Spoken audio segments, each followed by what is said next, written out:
Hey, good morning, Lorna and Tim. Welcome to RunChats with Ron Runs NYC. I'm so excited to have the Abbott World Marathon Majors team here with me this morning. Good morning. Good morning. So how are you both doing? How you holding up during the pandemic? For me, same is the phrase I keep using.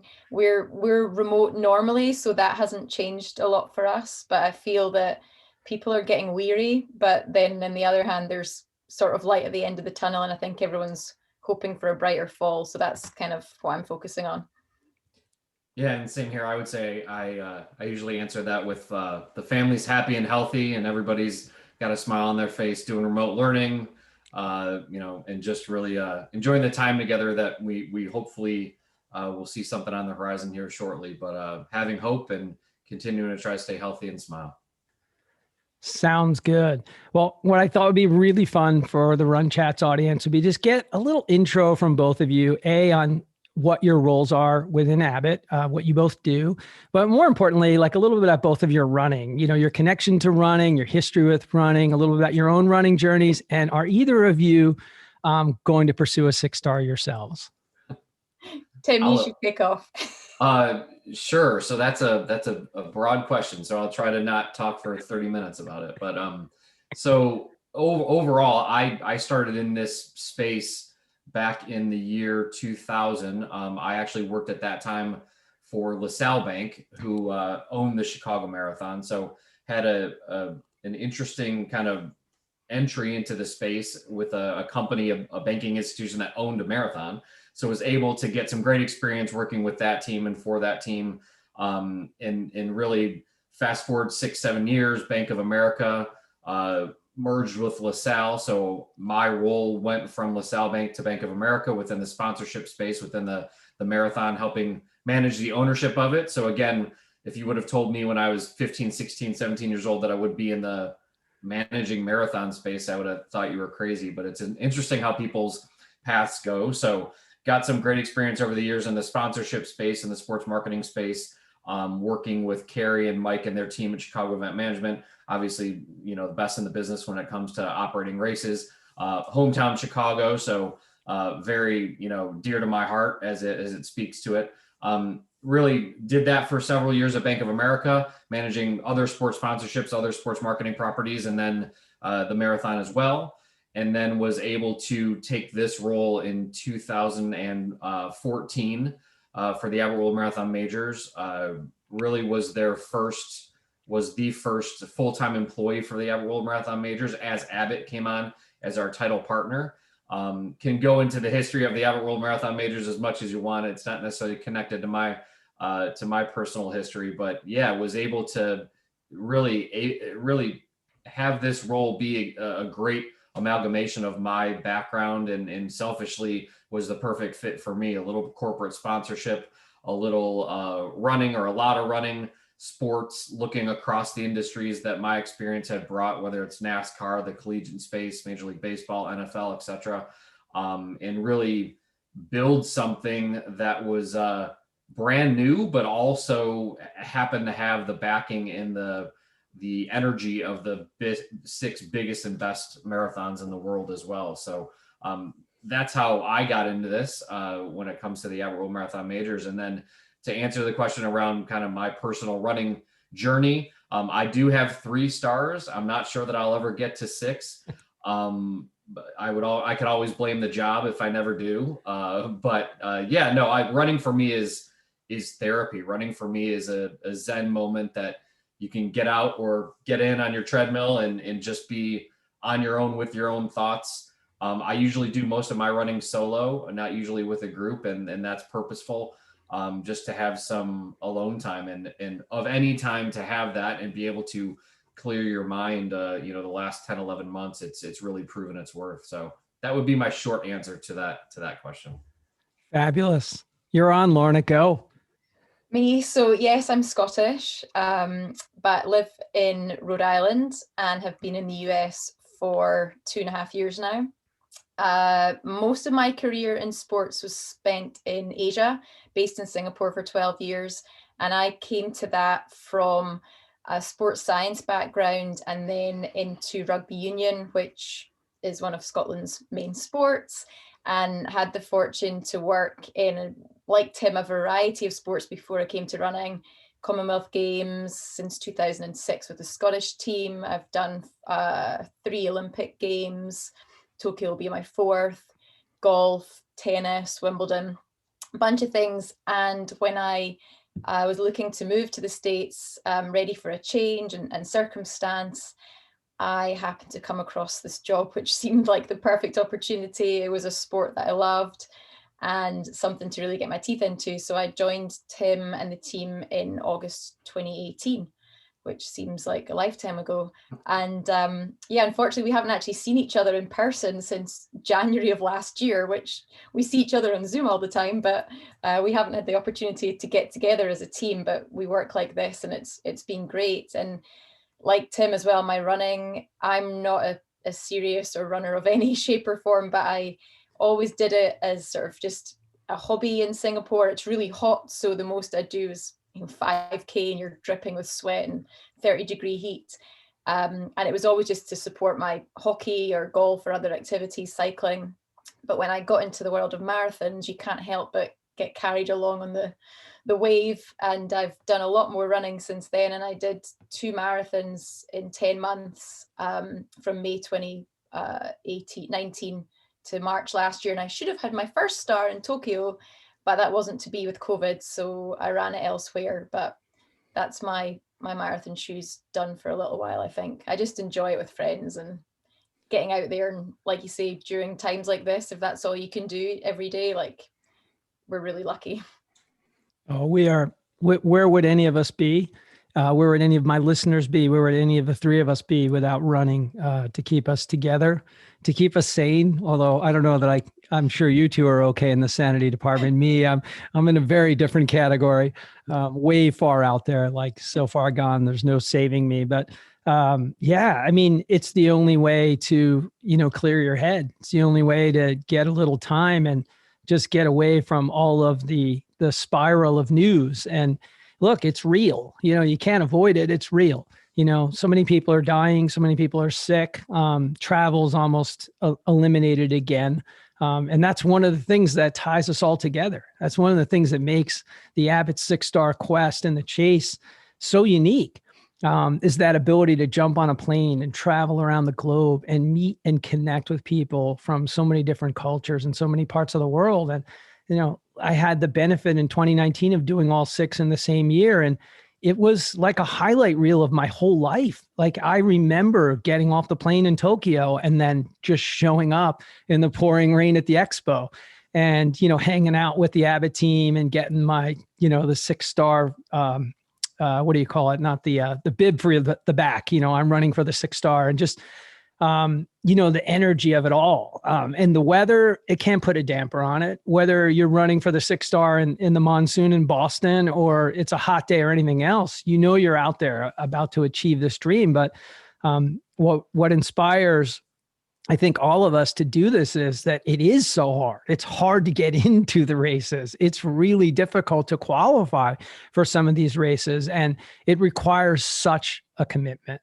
And I think that's what's super exciting. But as we talked a little bit before we came on, I thought it would be fun because I think in the times of COVID, we have a lot of new runners that literally have never run at all. Like, they are putting sneakers on for the very first time and have decided, I need to do something. I'm going to start running. Or maybe they listen to a podcast, or the opposite might be they were a good runner a long time ago and just gave it up. And maybe their diet and life circumstances have changed, and now they're kind of come back in. And for those people that are out there that aren't aware of the Abbott, process and the 6-star journey and what it all is, I thought it'd be super cool for one or both of you to just go through an overview of it all. So I can kind of start with our major pillars, if you will. So when you look at the Abbott World Marathon Majors, 6 of the biggest and best marathons in the world, to your point, it is a process to get into each one. So when it comes to the core of what we do, the 6-star program, so someone that gets into, runs, and then finishes all 6 of our events, becomes a 6-star finisher. It's a lifetime goal. You can do it from the time you're 18 to the time you're 80. or older. It depends on what you're into. And that's really how we see it, is that's the pinnacle of the achievement of our sport, of our company, of our 6 races, of our family on a global journey. So it is that bucket list item. It's something that folks really, it has become that holy grail, if you will, of medals as people get that put around their neck. So that's how we see it as well. So the most important thing from our perspective is treating our runners like you that have done that. You're our Hall of Famers. You're our VIPs. You're the ones that are not only the ones that have gone through it, but also the best ambassadors to say, hey, this is what this has meant to me, and this is what it can do for you. But to your point, there's the new runners out there, or folks that have gotten back into running. I think COVID for everybody has made everybody take a step back and look at the simple things in life, and really get back into those things, whether it's your family or your fitness or taking time to read, whatever it might be. Not that everybody has all the time in the world, because families and everything else that are now, everybody's together. But you need a pair of running shoes and a straight part of street to get out and run. So when we say you're a marathoner or you're part of the marathon community, all of those distances and people and volunteers and spectators and people that run 100 yards or 100 miles, they're a part of the marathon community.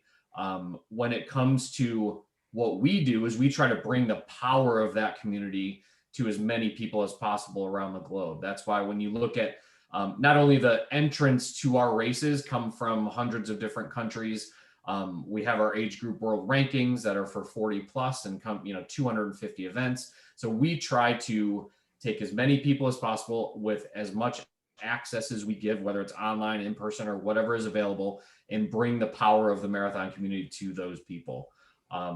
We've said many times in many conversations that Lorna and I and our team have had during this, is there's nothing stronger than the marathon to show what is great about a city, what is great about a people, what is great about a finish line. I think Catherine Switzer said, if you want to see the best of humanity, sit at a marathon finish line. And a marathon finish line doesn't technically have to be, Boylston Street in Boston. It can be your driveway. It can be something you're trying to accomplish. It can be a metaphor for things. So I know that's a very big answer, but marathons are a very big thing. And that's how we see it here at the Abbott World Marathon Majors.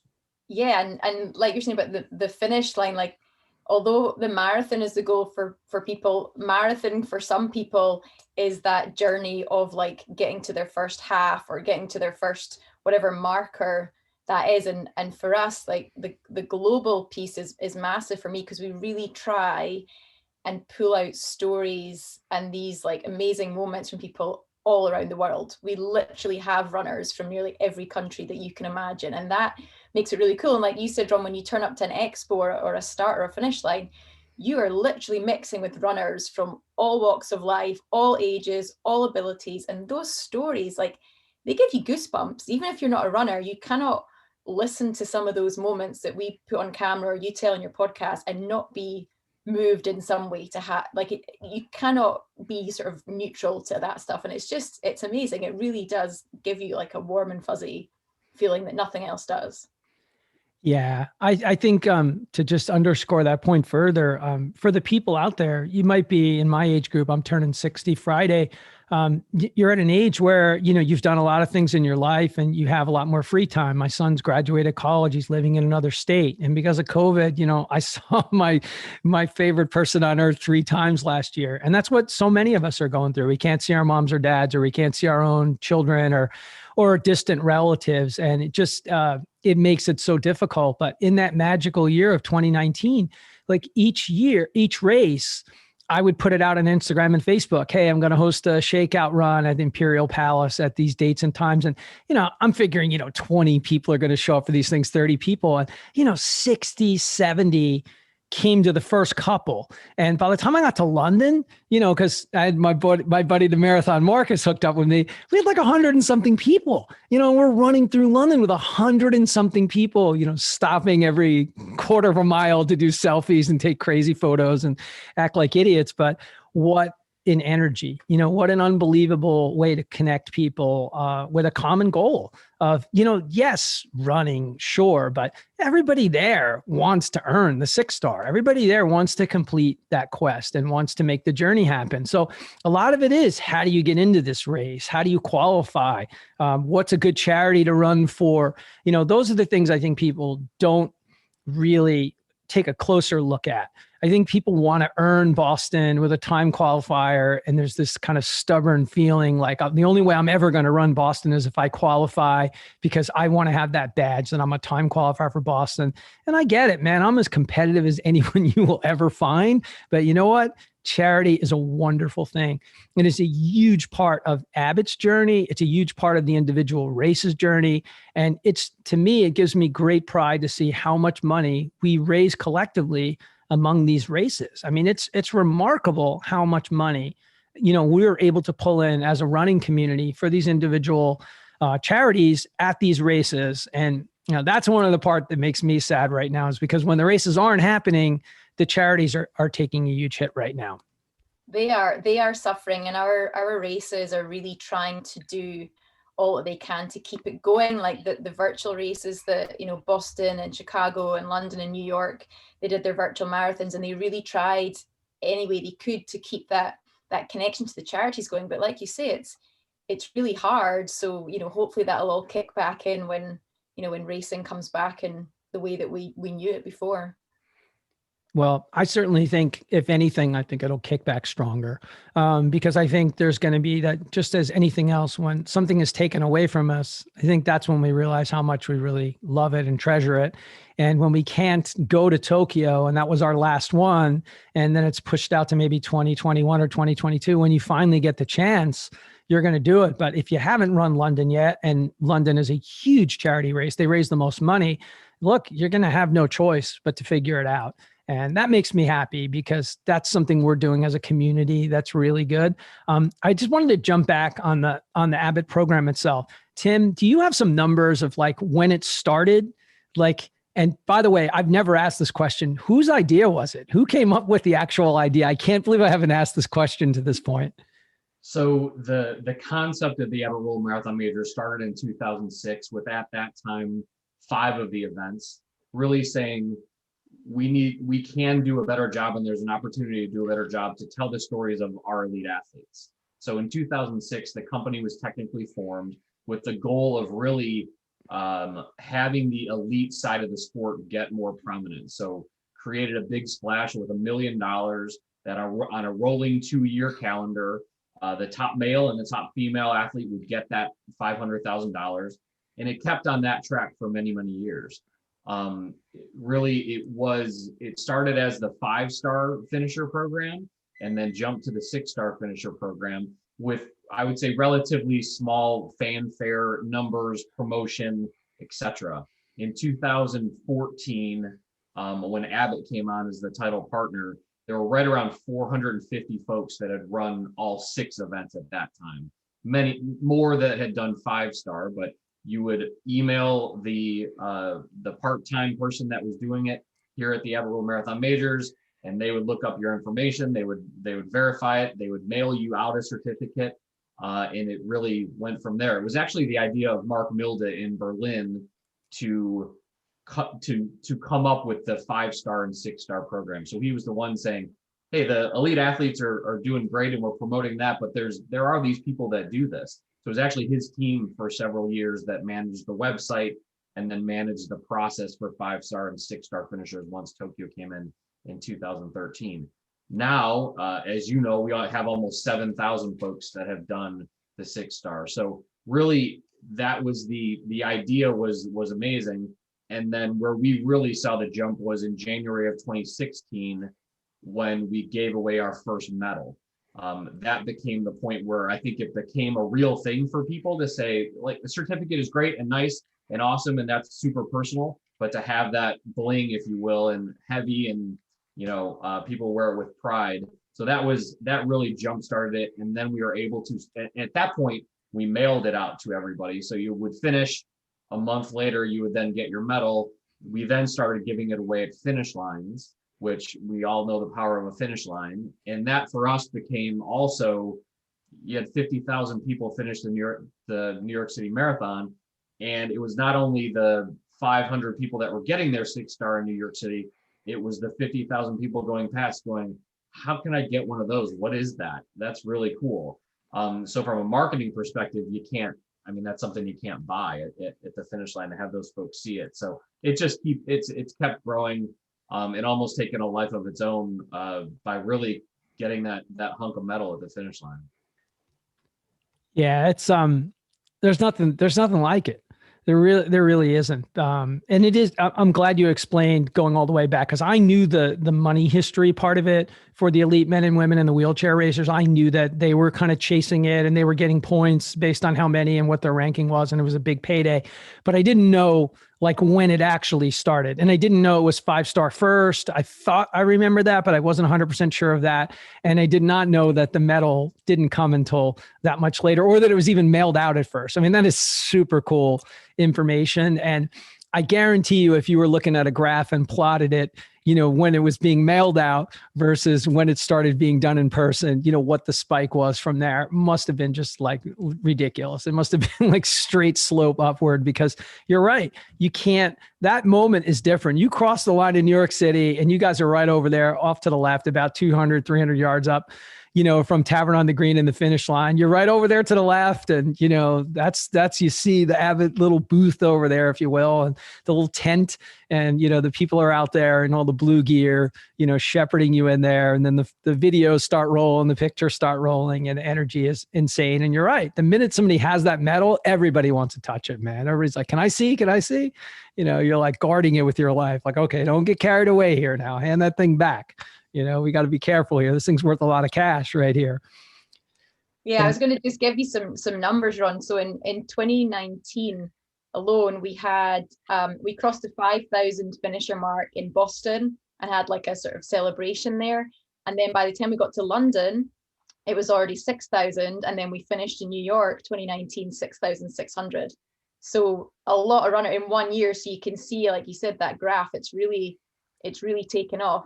And obviously this year it would have, you know, continued to, or 2020, it would have continued to spike.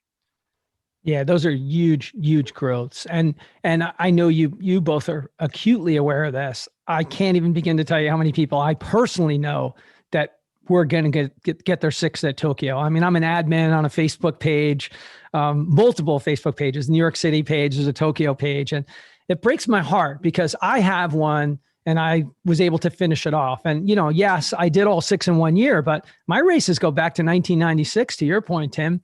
You know, when you were working with Carrie, I mean, that's my fastest marathon. I ran 240 in 1996. I was rolling the elite women back then. To see what the elite women are doing now is just, it just boggles my mind to see their progression specifically. It's just amazing. I was running with like the top 10, top 15 women and ran 240 flat. And where I got dusted by them was in the last 5K, really like the last 2.5 miles. And look, no excuses. I didn't know anything about fueling back then. I mean, I had no clue whatsoever. Like a gel, like, yes, there were gels just coming out and around back then, but the elites, that is their advantage. You know, they have their stuff on the table. It's mixed, even if it's defizz Coke late in the race.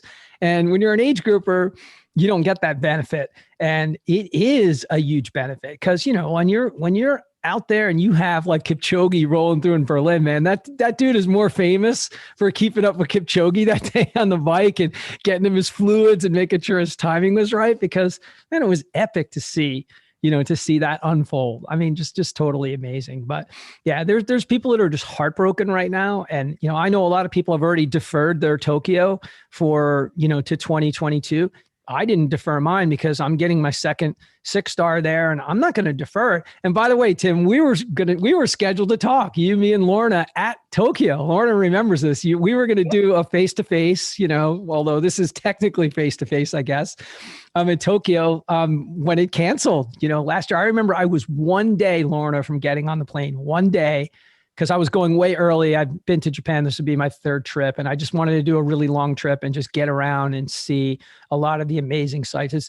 I think that's the most exciting thing besides the running element and winning that incredible, emblematic medal is just seeing these countries, man, seeing what they're all about and spending the extra time. And that's the advice I give people. Do not blow in and blow out of these cities and cut yourself short, and I understand we all have responsibilities and jobs, but when you have the opportunity, spend some extra time, go early or stay late and just really take it all in.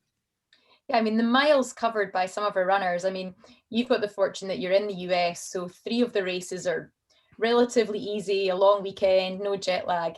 You get some of our runners from Australia, New Zealand, wherever, and they are doing long haul flights for every single major, and that's commitment, and that's a whole other level of commitment on top of the training. Your family's got to be okay with you being away. You've got the cost, obviously. You've got to go over the jet lag. You've got to work through all those things in your body. For someone that has a long haul every single major, that's impressive too. Oh yeah, I mean, look, it's a huge commitment all the way around. It's a cost commitment. It's a fitness and a training commitment.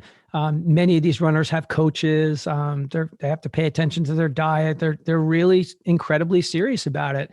And it leads us right into our next topic perfectly, because age group world rankings. I mean, I'm blessed to be in that group. And it's something I'm so proud of, to qualify for the first World Age Group Championships. And, 40 people in my age group. I know some age groups had more, some had less, depending on how old you are. I mean, it's just unbelievably exciting to get invited to the Wanda Age Group World Championships. It didn't happen last year, but I feel good for a couple of reasons. A, you can't help but not feel some positivity after reading you, Brasher's comments. Recently he's been quoted in a number of sources just feeling very positive that the race is going to happen, that it's going to take place. Now, of course, we don't really know that, but I am one of those people who looks at life from a positive lens. And I think October 3rd, the World Age Group Championships will happen. But for the people out there that don't know what they are, who wants to walk through that a little bit and talk about that? Happy to. And again, I think this is one of the pieces that it came from our runners as something that, as runners, are probably the most competitive people that you will ever meet. It came from a groundswell of, well, we have to do this. This is something that we have to do. So we were lucky enough, just as we were in 2014, to bring Abbott on as a partner. In 2017, we were able to bring on Wanda as a partner, and all the great knowledge, expertise, insights, thoughts that they bring to the table as a sporting entity. And really, we saw how successful Ironman has been for many years in the age group categories, and in building events and world championships around that space. So it started with that as a thought to, hey, the marathoning space really needs this. This is something that our folks would really get after. And so it started as not only a competitive piece, but also for folks that can't necessarily run New York City or don't get into Boston, or, can't run Chicago for whatever reason. It started as a way to, if someone's running a regional race or a one in their state, how can they be a part of what we do? And again, back to the original point of seeing the power of what we all do when it comes to the marathon community and the impact that it can have. So, it started as the 6 races, but now there's 250 that folks can participate in around the globe, on every continent, minus Antarctica, and it give the ability to folks to really get into the rankings and see what we do. And even if it's just one race that they get points, to understand the impact that it does have, and that it's a part of a larger family of the Abbott World Marathon Majors. So you have the opportunity to run 2 races over a calendar year. You can get points based on your times and the performances that happen in person for the races that you take part in. And that leads to invites to, as you said, to an age group world championship that we're very blessed to be able to have inside the Virgin Money London Marathon. So around 1,000 of the participants in the marathon in October will be for the age group world championship, invited athletes from our lever, if you will. So yeah, it's exciting. We want to get the first one under our belts and then continue to improve and get those age group athletes some more bling and some more accolades, as we know is so well deserved. Bling and swag, two of my favorite things. I think we'll be doing some live broadcasting over there, because I know we're going to have some parties and some meetups and different things. Because I remember when we did all the sign up stuff last year, there were going to be some different things where you could go and collect a bag and other things that were kind of part of that experience. And you're right, Wanda, they've done epic things in the Ironman space for sure, because they have the 70.3 and 140.6, which is half Ironman age group, qualifiers. And you're right. When you're a competitive athlete, man, woman, any age, you're always looking at your peers. What did this person do? How did they run in Boston? How did they run in London? Well, there's your chance. You can see what they're doing in the races. All the information's right up there. So if you wanted to getting an idea, like what would I need to run in London to be competitive? If I want to be top 10 in my age group, World Age Group Championships, I kind of pretty much know what I'm going to need to run. So it's pretty exciting. And I think it's going to grow crazily, as the 6-star mission initiative has as well, because it's a good thing. I think it's gonna be a super successful entity if we can just get one off the ground, of course. Well, and I think the biggest build up. the fun part too is to just see times getting faster. I mean, we look at the world records in each age group as obviously the platinum time as we see it, but people are either breaking them or getting closer and closer with every event that we do. And that's the fun part, to just see, people getting faster, getting more competitive, and really just enjoying it.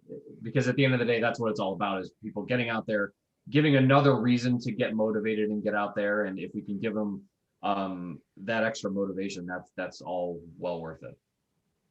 Yeah. What do you think, Lorna? No, I was going to say exactly that it gives people a reason to run fast. When you're doing your home marathon or your city marathon, it's one thing to put in the performance that you're maybe going for a time, or you're trying to beat the person next to you. But if you know that there's a place at World Championships at stake, you're definitely going to put some extra hard work in there and really push yourself on the day. And like, that's showing. And again, it's across the world. Like, we have all these wonderful stories ready to tell when the race, gets close. And we've tracked some of our runners literally on every continent, and we're going to tell those stories. And it's amazing the walks of life, that where people have come from and how they fell into running, and now they've become, fast enough to qualify. It's really impressive. It really is. It just shows you what people, the commitments people have to their running. Even in lockdown, people doing ultra marathons in their backyard. I've seen things on the internet of people running ultra marathons on like their outdoor patio, like not even outside, like on a patio. Like I've seen things that have just, boggled my mind, like completely 100%. Like, no, that's not possible. But the data's there. If it's in Strava, it happened. That's always my go-to. If I see it happen on Strava, if I look at it on Strava, I'm one of those people who will tend to believe it. I'm sure there might be a way to cheat Strava like anything else, but because people will cheat sometimes. But I think it leads us again right into our next category, which will go with your Global Run Club Virtual Racing Global Marathon, because some of the performances last year that I saw people put down virtually, running around their own block, with their neighbors out on the porch and their kids. I had two of the fastest women, number 1 and number 2, that ran the fastest Boston times on my show. And it was just amazing. Like, I couldn't believe their stories about how they set their courses up, their mom and dads, their boyfriends, their husbands, their kids. It was just so fun to hear about that day and what they put into getting ready for that day. But then that actual day, and, Boston celebrated it. You all celebrate it. We all celebrate these things. We put it out there. We share it on Instagram stories. We share it on Facebook, and it feeds the collective energy and, love in our sport and the community. And I think that was just the perfect opportunity that you guys took to kick off, Global Run Club and get virtual racing going. And I know you have a global marathon this year. So definitely I have the hat on, you see, which Lorna, you sent me, which I love. It matches all my other blue swag and my Abbott stuff. So it's perfectly color coordinated. And you just see people posting and doing all of these challenges and getting so excited on the Facebook groups I'm in. And they're so pumped, they're getting some medals, they've got achievements and things to do. So either one or both of you take it away, talk about it and where things are going. So I'll kick this one off. So exactly that, we really, this is something that we'd always wanted to do, but I think when COVID happened and the world changed very quickly, we kind of put the gears into motion a little bit quicker. But the Global Run Club really is trying to create the global community. So wherever you are in the world, you can connect with other runners and you can do something for a common goal and you feel like you're part of something. And especially now when you're not in-person races, or there's not many in-person races happening. So we got it together and we kicked off in August of last year, and the response has been fantastic. And it's really, we're trying to do a mix of things. We don't want it just to be for the competitive runners. We really want it to be for those people that we talked about at the start who are maybe getting back into running or beginning to run. So we've made a conscious effort that every month we have a range of challenges and races. So whatever gets you going, there's something there, whether it's a 5K or pushing yourself to a half marathon. Right now, we've got thousands of runners completing 100 miles in a month. For some people, that's easy. Like, I know that you do that in your sleep run, but for some people, that's a big goal. Yeah. So we created a platform that has all these different challenges. They're free, they're fun. There's leaderboards for some of them, so you can be competitive and see where you rank. And we have certificates and badges. And some of the races, like you said, you could buy medals.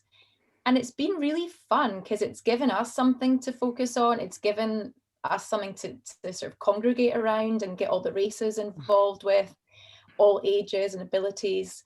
And then moving on from that, because we're not going to have the majors in the spring, we've created this inaugural global marathon for the Abbott World Marathon Majors, and it's virtual, but there will be a leaderboard. You can set your course, you can get creative, you can get people involved. And yeah, it's open now and it's going really well. And we're sort of seeing that buzz on social that, you know, before that you wouldn't have known, and people are talking about it. And we really hope that that gives people something for the spring to focus on. And it's a good prep for those that are doing the majors in the fall or other races throughout the year. So I'm loving it. It's been a great experience to create that and see it grow and see people really enjoy connecting and choosing something that gets them going every day. And I think I would just add two things. One, it's been not only the Global Run Club, but all the virtual offerings that our races have had over the last 10 months. I think marathoning and understanding the space and having it be a life journey, et cetera, it's a lot about the memories that you kind of make along the way. And I think being able to set up a finish line in your front yard and have your kids man your aid station as you run by and have your grandma sitting on the front porch watching you finish, where maybe she's never even seen you at a race before. That's given people special memories. That's given people special moments. And really, I think that's why the races are so special for people, because of the people that are around them, whether they know them or they don't, or they speak their same language or they don't. It's given folks a little bit of a different look. So I think really the virtual space will continue to have a place within our sport. From here on out, it might not be as big as it was in 2020 for everybody, obviously, when in-person racing gets back for the masses, but it will be a part of it, because I think it again, back to the original goal of giving access and giving folks a point to get into the marathon community and the marathon space.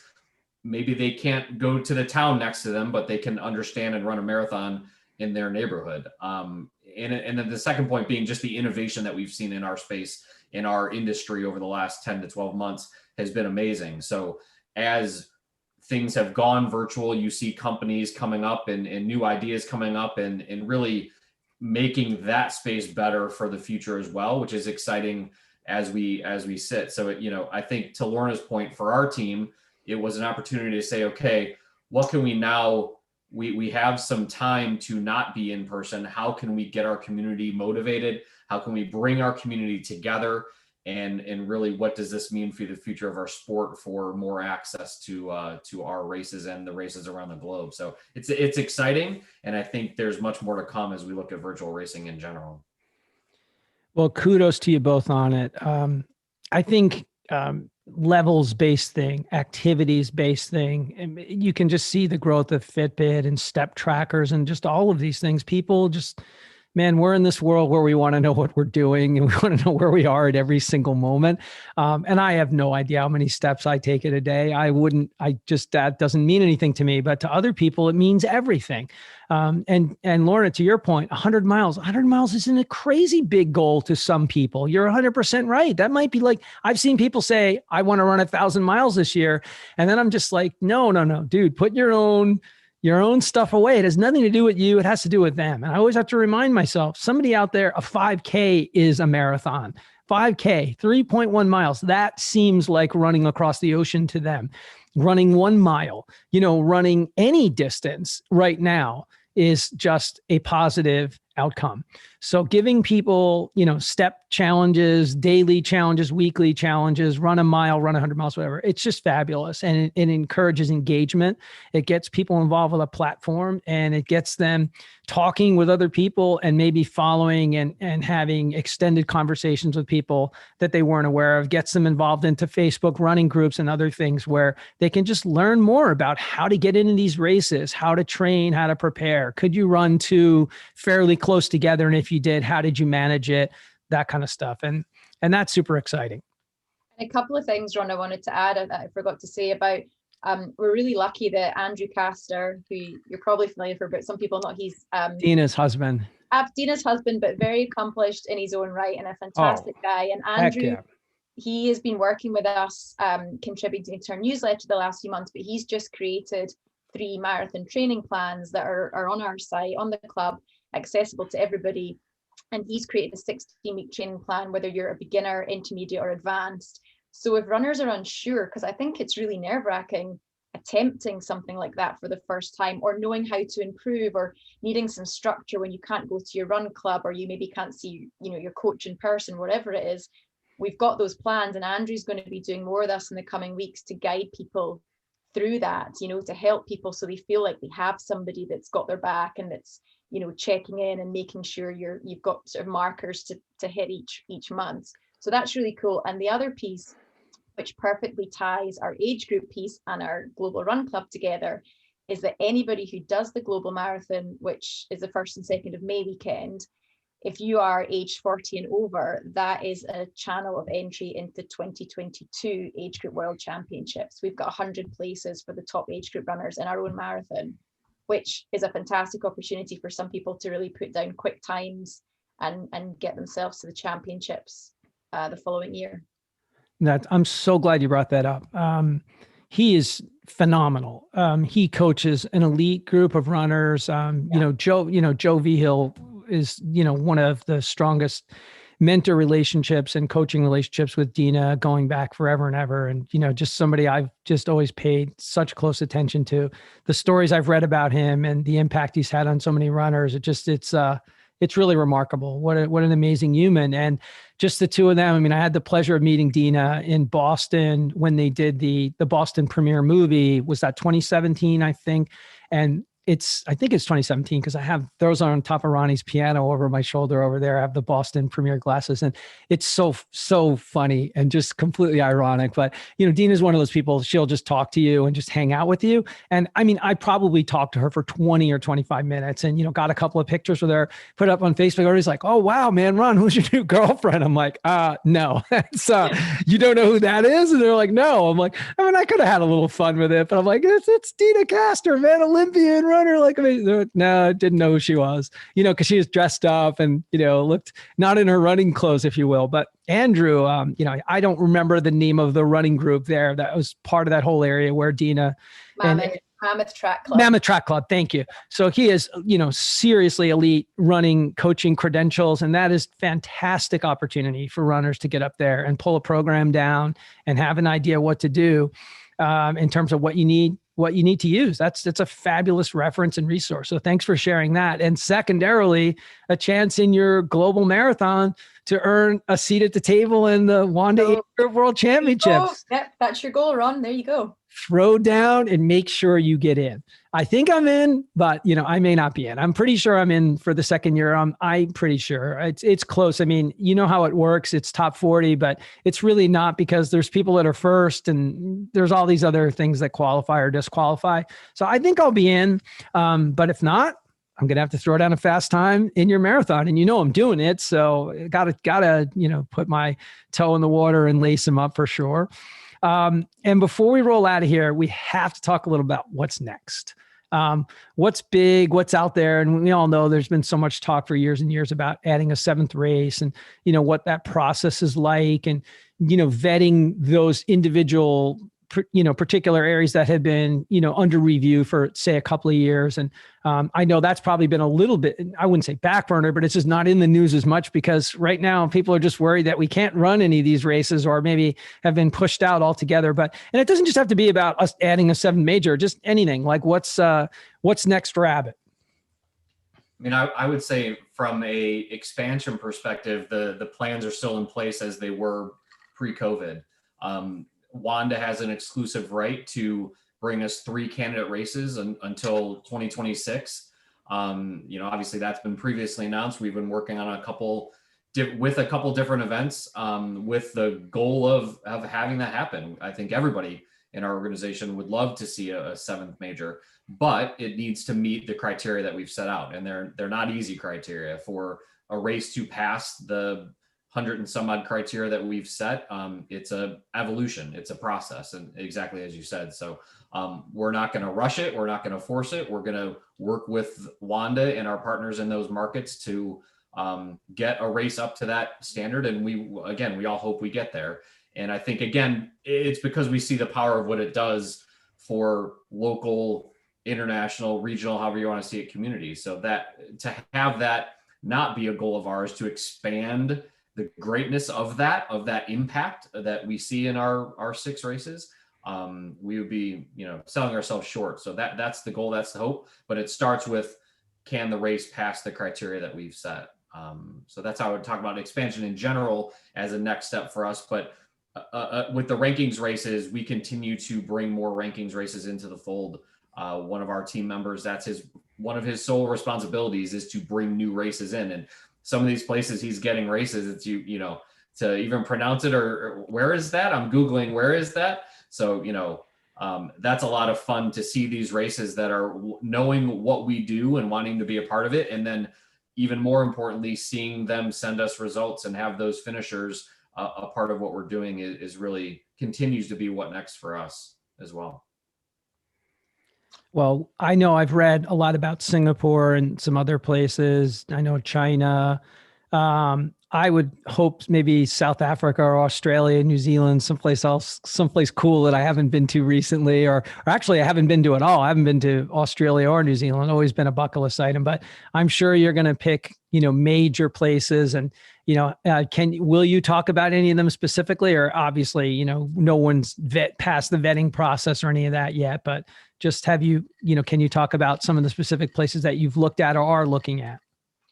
Yeah, it's been public that we've been in Singapore for a couple of years. So we've looked at the Singapore Marathon, and then we recently, again, through our partnership with Wanda, started looking at the Chengdu Marathon. That's a race that is, it's one that would open up the world to a lot of new runners, which would be fantastic. So those are the 2 that we've been to and looked at so far, but that list can evolve. That list can be added to. So again, that's why it's a long-term process for us. It was a decades-long deal that we signed with Wanda because we knew there would be different paths that we would all head down during those 10 years. So looking forward to the next one and looking forward to the return of those races in person so we can continue to work with those local teams. Well, I love both of those locations for sure.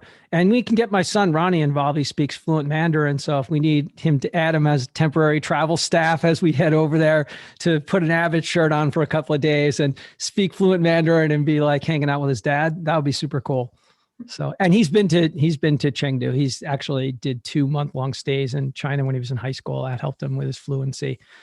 Great places, great potential venues, and super exciting stuff, because anytime you get a new race in, man, that's just like new energy altogether.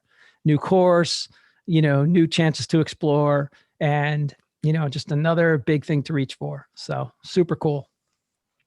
Lorna, what about with you? Anything new with you?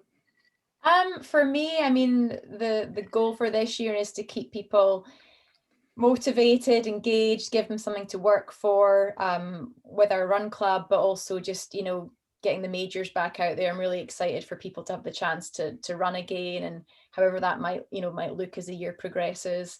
And just, with Danny, he's done a huge amount of work on the website, like we were talking about earlier. So there's the new platform, social continues to grow, telling people's stories. Just, I think so much has happened this year that, we're sort of constantly playing catch up to tell those pieces, and there's so much out there. We're really just trying to sort of share the love, really, and just get people excited and keep people going, because it all comes back to what gets everyone up in the morning. And if running does it, then we've got to be part of that, that loudspeaker to get people going and share those messages. Yeah, agreed. So a couple of thoughts just from me. When you go to the cities, New York, Chicago, London, and, you see the Abbott stuff and the 6-star wall and all that, it's just crazy. It keeps getting smaller and smaller because now we're up to 7,000. So who knows what the future is going to be like? We're going to have to do some really fancy digital wall where it's, the fonts are coming up or something like that. And maybe could go country by country. Who knows? I mean, I don't know. I mean, you guys are so good at evolving this thing and have done just incredible stuff with continuing to grow it and promote it. And Tim and Lorna, as you both echoed before, it's us, it's the ambassadors, it's the people who've actually done it that just keep talking about it and share our own experiences and our own energy about what it feels like to actually do it. And you're filming those people's stories and sharing them. And Lorna, you having people like myself and so many other guests, talk about their own journey. I mean, look at Dina. Dina wanted to get her own 6-star, and then she had a fall and got hurt right before. I remember, because I just thought it was so cool that here's this Olympian. She wanted to get her 6-star. And I think that just shows that the levels of people and the engagement that you've all created. But I think a couple of super cool things, and not just because I have done all 6 in 1 year. It might be super cool to have a special area of recognition, who knows where, either on the website or on the wall, of people who've done them all in 1 year, because it is a pretty incredibly difficult feat to accomplish that, not only from a crazy cost expenditure, the amount of time that you have to block off to make that occur. It's almost insanely the odds of it actually happening, especially look at what's happened in COVID, to be able to get to all 6 of those races and run them and not be injured is one thing. And then for the handfuls of people, and there certainly aren't many, we're up to 7,000 now, the people who've actually done it twice. I think there might even be a few people who've actually done 3. That would be super cool for them to get a little extra recognition, because remember, anybody who has won then is seeing if there's a little extra special recognition. I'm not talking about another medal, because you're going to get another medal anyway, but just seeing like a little area, like a wall of fame or some special recognition. So that's just a few little ideas from me. And, more merch, man, because the more merch, the more promoting, because you guys have the best stuff. I mean, look, there's how many things could I possibly have in view? I mean, it's like, you're walking commercial. Yeah, I am basically. And, and then you've seen this already, Lorna. This is from on the Memory Project. I'll give them a little plug. But they made this, and it's the real Abbott down here with the times and a picture from each one. And it's great stuff. I mean, there's just what an industry has sprung up around, obviously my medal wall is over there, but what an industry has sprung up around creating, unique items to commemorate the whole thing, whether it's the bibs and a picture from each one or something miniature like that. I mean, it's really remarkable. Yeah, it's impressive. You're going to have your own running museum soon, Ron. I can see it in the future. Yeah. I'm kind of outgrowing my space here. When I downsized, I didn't realize I said I didn't need the house anymore and all the space, but now it has become somewhat of a running museum, but I don't have to worry. My son's not here anymore. It's just me and my dog. I mean, she has enough space for her stuff. And, now I got triathlon stuff lurking around. So who knows? I have to go back from the downsize to upsizing a little more. Lord knows in COVID times, I could use like a pure pain cave room, like most people love to have, with a bike trainer and everything else. And this way you can do your indoor miles. So Anyway, it's been amazingly fun for me to have you guys on, just giving so much more detail and texture to the Abbott 6-star experience, what's been going on, what you've both been up to. So I thank you so much for both joining me. Do you have anything else for me that you want to share with the RunChats audience before we roll out of here?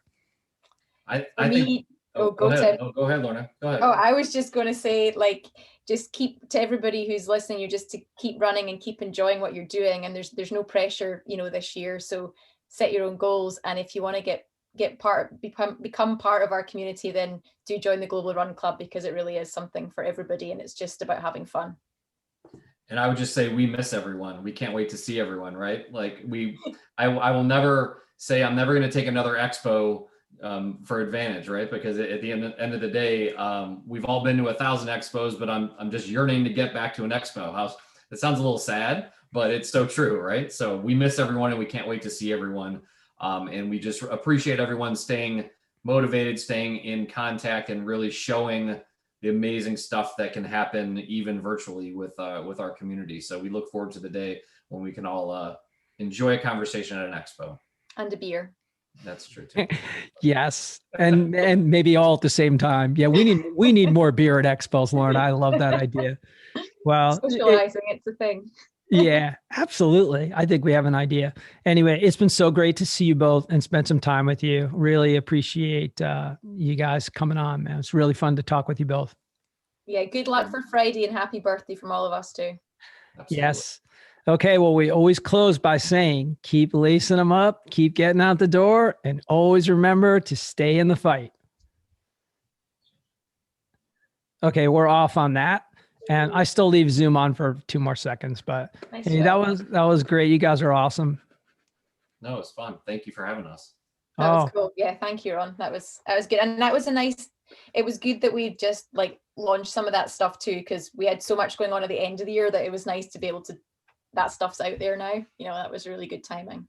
Yeah, it was a good order of stuff, and everything just flowed perfectly and really worked into exactly kind of where we are right now. And, what you guys have going on with Global Run Club, which couldn't be more timely. And it really, I'm amazed at just how excited some of the people are and how much they're sharing. And, that's what you want. And a lot of those people, to your point, these are not super competitive runners. These are not really fast runners, but they're people that see, if I do all these challenges the way, hey, I don't get anything in Strava when I do my monthly mileage and stuff, but it's the first thing I do. I'm like, okay, my climbing, my mileage, believe me, if there was a 100K, badge for running, I'd be doing 100K. Like, you put a thing there, I'm going to do it.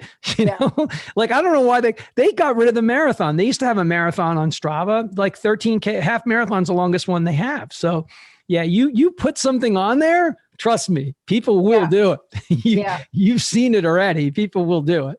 Well, I mean, personally for me too, like, I do some decent miles, but when the 100-mile thing came up, I'm like, all right, like that is, that's my goal. And then I love that I've done it quicker. And I'm like, oh, I wonder if like we should put a 150 up there and a 200 and like, like you start to sort of go, all right, what can people really do?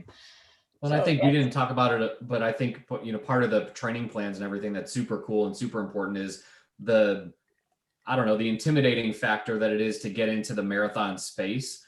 I don't know the lingo. I don't know what a fartlek is. I don't know what a tempo run is. I don't know what all this stuff is. It's meant to start there, right? So it's a little bit easier to do it virtually because you can read it and say, oh, I didn't know that's what that meant.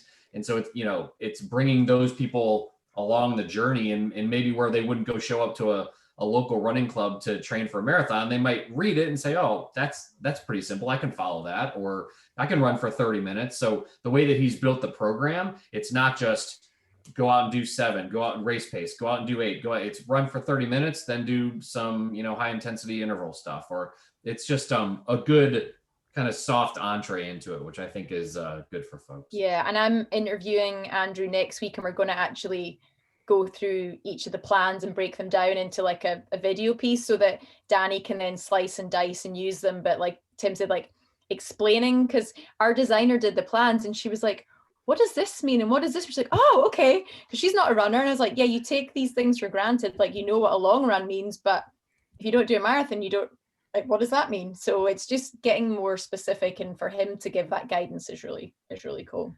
Yeah, I'm so glad you brought that up. I was not aware of it. And not, you'd have to be on each of these sites every day to be aware of each of these little things that are popping up. But that's fantastic. I mean, he's such a respected coach and has great credentials. And the fact that you're putting that out there for everybody is fantastic. So when I do my write-up and I do my links in the show notes, I need to just make sure I know exactly where those spots are.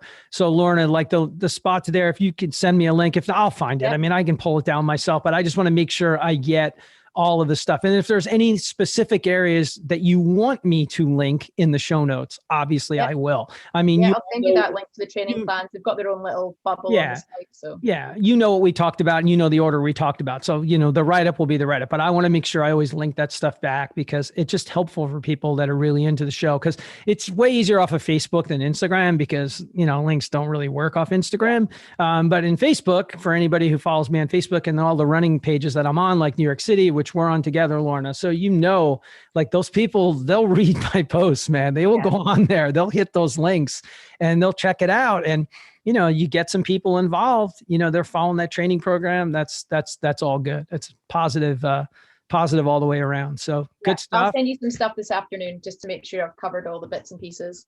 All right. Sounds good. So we got to do a couple of screenshot selfies here before we roll out of here. We can't ever leave without the selfies. So you guys do whatever you want from your end, but I always got to do the piece. Oh, wait. Oh, I love it. All right. That should be good. You guys are great. That was a card from Mike Nishi, by the way, and I always have it beside my desk because I thought it was cool. You probably got one too as well, Tim. Yeah, very cool. Good stuff. Good stuff. Okay. You guys have a great day. Thanks so much. Yeah. Thanks for your time, Ron. All right. Take care. Bye. Bye.